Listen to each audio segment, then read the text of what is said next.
Hello viewers, welcome to my channel English with Jyoti ma'am.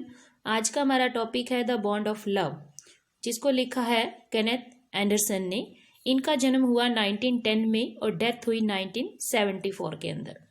अब हम lesson के characters की बात कर लेते हैं। नरेटर है लेसन के अंदर एंडरसन, नरेटर्स फ्रेंड हैं, और उनकी वाइफ है जो कि बेबी बियर से बहुत ज़्यादा प्यार करती थी, और ब्रूनो जिसका नाम बदलकर बाद में बाबा रखा गया था। ये जो स्टोरी है एक स्लॉथ बियर की स्टोरी है, और ये जो बियर है जंगली एरिया में पाए जाते हैं जहाँ पर लगभग बरसात ज़्यादा होती है और घास वाले एरियाज होते हैं। और इनके जो बाल होते हैं लंबे होते हैं, उलझे हुए होते हैं, और इनकी नाक है जो लंबी होती है, जो दूसरे 7 प्रकार के जो भालू होते हैं उनसे थोड़ा डिफरेंट होती है।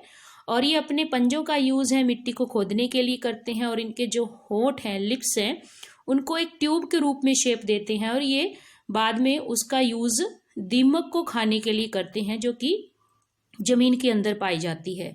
और अपना जो भोजन है, अपना जो फूड है, उसको चूसते हुए, यानी जब ये सकिंग करते हैं तो काफ़ी दूरी से भी हम इनको सुन सकते हैं। इस प्रकार के ये स्लॉथ बियर होते हैं।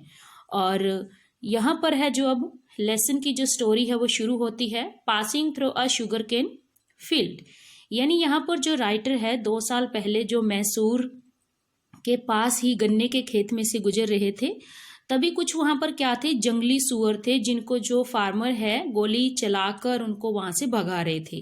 कुछ को गोली मार दी गई और कुछ वहाँ से भाग गए। और हमने सोचा कि लगता है सब कुछ खत्म हो गया, लेकिन तभी हमें वहाँ से दूर से एक हांफता हुआ भालू स्लॉथ बियर नजर आया। वो दूसरे भालुओं की तरह, और ये थोड़ा सा जो भालू है इसके बारे में जो राइटर कहता है कि मैं इसको नहीं मारूंगा, लेकिन अनफॉर्चुनेटली मेरे जो एक फ्रेंड है उसने गोली चला दी बिना सोचे समझे, और ये भालू वहीं पे ढेर हो गया। जैसे ही हमने इस गिरते हुए जानवर को देखा तो उसकी पीठ के ऊपर कुछ हिलता हुआ हमें दिखाई दिया। जो हमने देखा कि वो क्या था, एक भालू का बच्चा था जो अपनी माँ से लिपटा हुआ था, लेकिन अचानक से जैसे ही गोली लगी, अचानक से उसकी माँ की डेथ हो गई। तो वो छोटा सा भालू का बच्चा अपने माँ के चारों ओर क्या है चक्कर काटने लग गया, और हम उसको पकड़ने के लिए उसके पीछे दौड़े, और वो गन्ने के खेत में दौड़ गया। और मेरे फ्रेंड्स ने उसको पीछा किया और उसको बालों से पकड़कर, हमारे पास एक सैक थी, बोरी थी जूट की, उसके अंदर हमने उसको डाल लिया। और मैंने फिर वो जो बेबी बियर था उसको गर्दन के ऊपर एक रेड कलर का जो फीता है वो लपेटा, और उसको अपनी वाइफ को दे दिया एज अ प्रेजेंट गिफ्ट के रूप में, और जिसका उन्होंने नाम रखा ब्रूनो। और जो ब्रूनो है जल्दी ही फिर वहाँ पर घुल मिलने लग गया सभी के साथ। अब हमारा जो लेसन है आगे बढ़ता है फ्रेंडशिप विद द फैमिली। अब जो ब्रूनो है वो फैमिली मेंबर्स के साथ है, जो काफ़ी अच्छी बॉन्डिंग होगी उसकी। हमारे जो 2 डॉग थे अल्सेशियन, उनके साथ भी उनकी काफ़ी अच्छी बनने लगी। और घर के अंदर जो भी चीज़ें होती खाने वाली, जैसे कड़ी, चावल, स्पाइसेस, मिर्ची की परवाह किए बिना वो सब कुछ खा लेता। और हलवा जैसे आइसक्रीम, सभी चीज़ें वहाँ से खाने लगा। दूध, चाय, कॉफ़ी, लेमनेड, मशीन का ठंडा पानी, वाइन वगैरह सब कुछ बड़े टेस्ट ले लेके खाता। हमारे जो 2 डॉग थे अल्सेशियन, उनके साथ खेलता। हमारे किराएदार के बच्चे थे, उनके साथ खेलता, लेकिन उन किराएदारों की बच्चों की वजह से उसको थोड़ा सा बांध के रखना पड़ता था। और उसे है जो एक बार क्या हुआ कि उसके साथ एक दुर्घटना घट गई। उसने क्या किया, बेरियम कार्बोनेट खा लिया, जो कि हमने लाइब्रेरी के अंदर चूहों को मारने के लिए रखा हुआ था। लेकिन जब वो बेरियम कार्बोनेट उसने खा लिया तो क्या हुआ कि उसकी बॉडी के अंदर है जो एकदम से चेंजेस आ गए, और उसके पैरों ने है जो काम करना बंद कर दिया। मेरी वाइफ ने मुझे बुलाया जल्दी से, और मैंने अनुमान लगा लिया था कि इसने कोई जहरीला पॉइजन खा लिया है, जिसकी वजह से इसको क्या है यहाँ पर थोड़ा सा लकवा मारने की शिकायत हो रही है। हम फटाफट वहाँ पर वेटरनरी डॉक्टर के पास गए, वहाँ पर उनको बताया कि इस तरीके से इसने बेरियम कार्बोनेट खा लिया है। उसने अपनी बुक्स निकाली, उसमें से पढ़ा कि हाँ बेरियम साल्ट जिसका जो मेन सिम्टम्स होते हैं वो होते हैं कि पैरालिसिस की तरह अटैक आना। तो उसने भी फटाफट अपनी सिरिंज के अंदर है जो 10 सीसी की दवाई भरी एंटीडोट और बेबी बियर की बॉडी में लगा दिया बिना एक भी ड्रॉप गवाए। और उसके बाद है जो 10 मिनट के बाद दूसरा इंजेक्शन दिया, क्योंकि तब तक कोई चेंजेस उसमें देखने को नहीं मिले थे। फिर थोड़ा सा उसके अंदर चेंजेस आए, हाथ पैर जैसे उसने थोड़ा सा हिलाना शुरू किया। और अभी 30 मिनट के बाद है जो बेबी बियर एकदम से खड़ा हो गया और उसने अच्छा खाना खाना शुरू कर दिया, और ऐसा जैसे दिखा रहा हो कि बेरियम कार्बोनेट मेरा क्या बिगाड़ सकता है। और इस तरीके से है जो बेबी बियर को उस पॉइजन से छुटकारा मिला।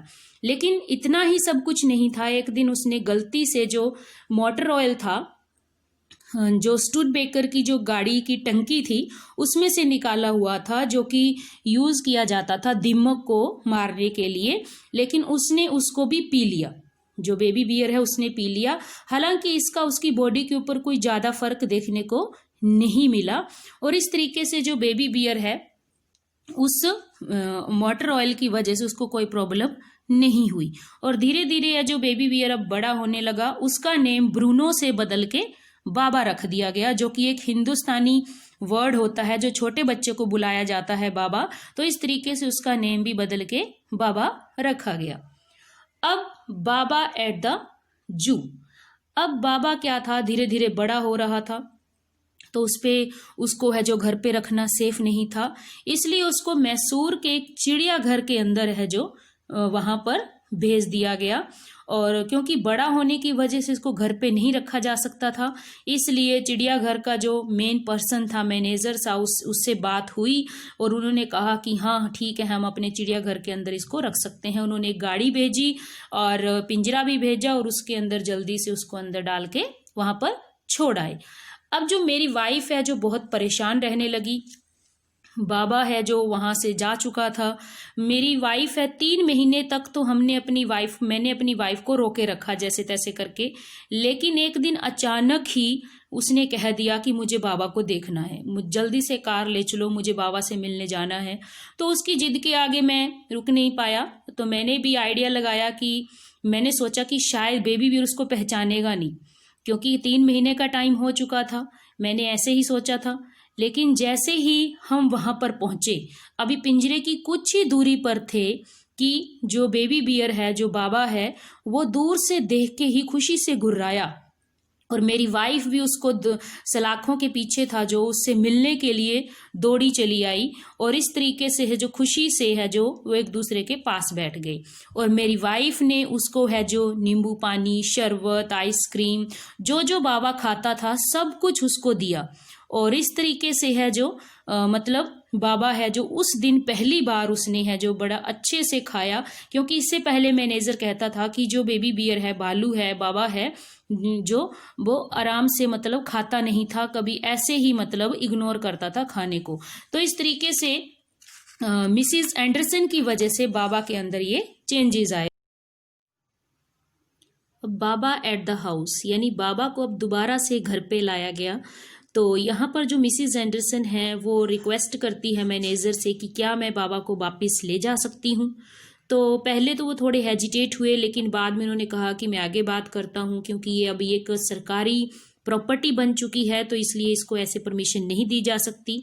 लेकिन उन्होंने जैसे आगे बात की, इन्होंने भी इधर से मिसिज एंडरसन ने भी थोड़ा सा प्रेशराइज किया और इस तरीके से बाबा को वापस लाने के लिए एग्री वो हो गए।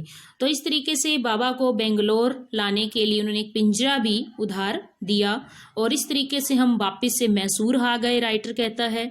और बाबा को वापस एक छोटे से पिंजरे में हाँका गया और उसको छत के ऊपर रखा गया और बड़े सुरक्षित रूप से उसको बांधा गया और हमने वापस से बेंगलोर की यात्रा की। अब बाबा के लिए घर के अंदर एक स्पेशल जगह बनाई गई, एक टापू बनाया गया जो कि 20 फीट लंबा, 15 फुट चौड़ा था और चारों तरफ से गड्ढे से घिरा हुआ था और जिसकी जो चौड़ाई थी 6 फीट थी और 7 फीट है जो वो गहरा था। और वहां पर एक लकड़ी का संदूक था जिसमें पहले छोटे छोटे वर्ड्स रहते थे, पक्षी को लाया जाता था। रात में बाबा को सोने के लिए उसको उस आइलैंड के अंदर रखा गया, उस टापू के अंदर रखा गया, और इसको गर्म रखने के लिए वहाँ पर एक जो ड्राई ग्रास है, भूसा है, उसको डाला गया। और वहाँ पर है जो बंदूक के साथ एक बांस का टुकड़ा, जो दोनों है जो इस तरीके से वो सुरक्षित रखे गए, और वह चिड़ियाघर से जो भेजा गया था और उसको खोलने के लिए वापस वहां पर रखे गए थे। और कुछ दिनों से इस तरीके से पिंजरे के अंदर जो टापू को उठाकर रखा गया, बाबा को है जो आजाद कर दिया गया पिंजरे के अंदर वहां पर भी फिर। और वो बड़ा खुश था, और वो बंदूक से जहाँ जो उसके लिए रखी गई थी उससे वो इशारा करता था, झूले बच्चे को झूले झुलाता रहता था। और मेरी वाइफ भी वहाँ पर घंटे बैठी रहती थी, और उसकी गोद में वो बैठा रहता था। और वह 15 महीनों का हो गया और काफी भारी भी अब वो लग रहा था। और जिस तरीके से मेरी वाइफ उस टापू के अंदर आती थी, वहां से जाती थी, वो बड़ा इंटरेस्टिंग था देखना। मैंने ऊपर लटकती हुई आम की एक टहनी को है जो रस्सी बांधी है, और जिसके सिरे पर एक रिंग थी, और उस रिंग में पैर रखकर वह दूसरे से ठोकर मारती और वहां तक यानी बेबी बियर तक वो पहुंचती। लेकिन अब ये कौन कह सकता है कि एक जो लेजी बियर है, भालू है, उसके अंदर प्यार की कोई भावना नहीं है, कोई यादाश्त नहीं है, कोई इंडिविजुअल फीचर नहीं है। ऐसा कौन कह सकता है कि एक जो बेबी बियर है, एक जो एनिमल है, वो प्यार की भाषा नहीं समझ सकता है। तो ये था हमारा लेसन, जिसके अंदर है एक बेबी बियर की स्टोरी को बड़े अच्छे ढंग से यहाँ पर है जो पोर्ट्रेट किया गया है।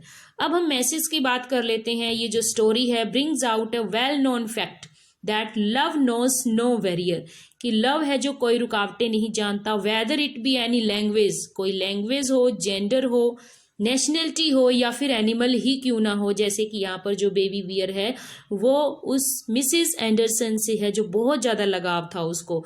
और जो ऑथर ने यहाँ पर has brought fourth the inherent good quality of every human being and A beast, यहाँ पर एक ह्यूमन बींग और बीस्ट यानी जो जंगली जानवर है उसकी जो क्वालिटी है ह्यूमन बींग की, वो यहाँ पर शो की गई है। इस लेसन के जरिए उसको आगे धकेला गया है ह्यूमन बींग और एक बीस्ट के अंदर।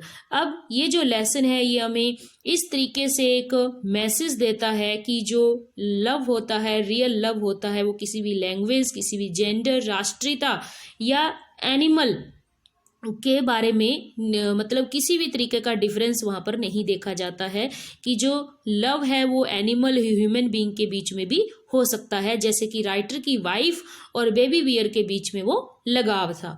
तो this is all about the bond of love. Please like, share and subscribe. Thank you.